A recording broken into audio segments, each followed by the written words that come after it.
Hi, I'm William. FTC offers us the opportunity to build robots, learn computer programming, and computer assist designs, and compete against other teams at the local, regional, and national level while applying science, technology, engineering, and math.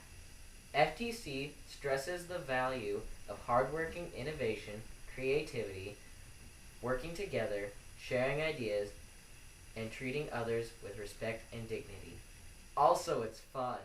This year we have received a $750 scholarship. We need to cover the rest of our costs and are looking for outside support since we don't have the school funds available to us.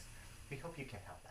Most of the team is interested in careers in technology and programming, so learning how to build and program through FIRST will help us to pursue these careers in the future.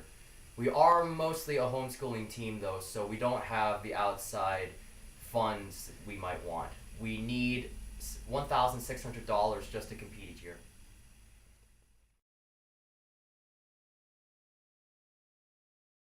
Hello, my name is Dale, And I'm BJ. and we are the drivers for the FTC Challenge. And I'm Connor, the lead drive tech for the FTC team Lightning Bolts. And we are going to demonstrate what our robot is capable of.